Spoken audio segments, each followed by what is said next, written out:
Hello, I'm Tony DeMaria, the editor-in-chief of JACC, the Journal of the American College of Cardiology, and I'm here for another session of the Genuine Article. And today what I'd like to talk about is the topic of clinical trials and clinical judgment.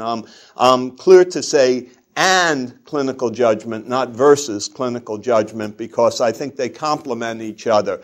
But I think we would all have to acknowledge that in this era of evidence-based medicine, that we have come to place clinical trial data in a very special position. The clinical trials are featured at the national meetings. They're featured in medical journals and, in fact, often granted expedited review and publication. And we really, as a discipline, almost worship at the altar of clinical trials as providing the data upon which evidence-based medicine can be practiced. And in fact, for some of our younger colleagues, some of our trainees who've been raised in this era, they're almost paralyzed from making clinical decisions if there's not a body of clinical trial evidence that exists. But I think, having said that we have to acknowledge that clinical trials, particularly the randomized mega trials, have a number of limitations. They have many attributes, no question about it. By randomizing and controlling enrollment, they certainly eliminate a host of variables that can be operative to influence the findings of any given study.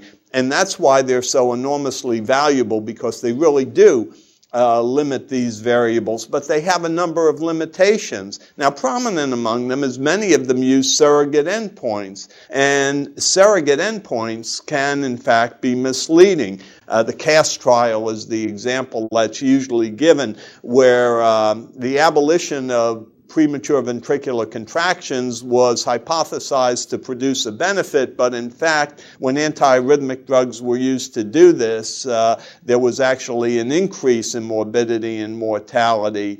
We can see the recent torcept trial, where a drug was capable of increasing HDL, but in fact did not increase survival. So that surrogate endpoints are a limitation. Composite endpoints are a bit of a limitation. For instance, the use of death or rehospitalization, or death or revascularization. In fact, those are two very different endpoints, and most patients would care a lot about mortality and to a lesser extent about whether they would have to be rehospitalized or revascularized.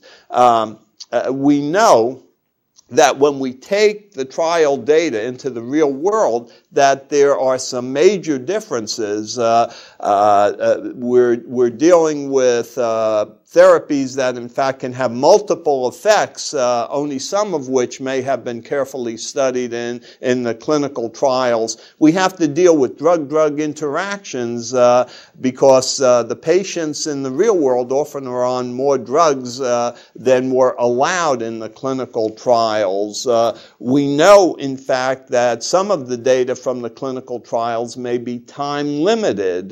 For instance, with drug-eluting stents, they looked wonderful for restenosis, but not nearly as good in the long term when some late stent thrombosis was encountered.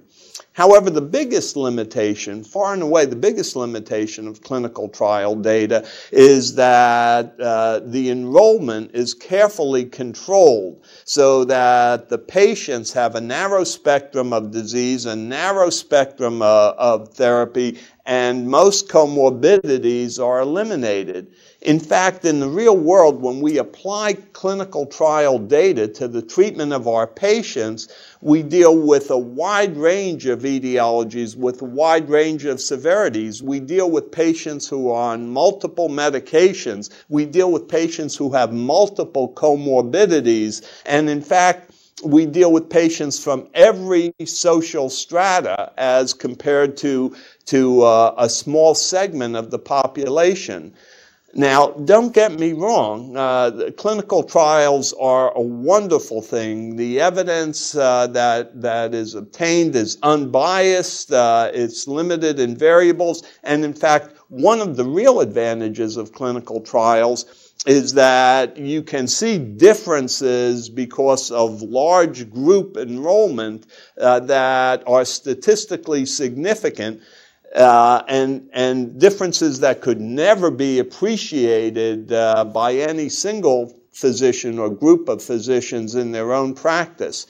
So it's clear that clinical trials and evidence-based medicine is here to stay. It's enormously valuable. I don't come to denigrate it. However, clinical judgment is crucially important in applying the results of clinical trials to actual patients, to individual patients. This was shown very well in a paper we recently published where cardiologists were asked to select how they would prefer to have their patients randomized, whether it be to which type of revascularization, PCI, or surgery in the MASS trial.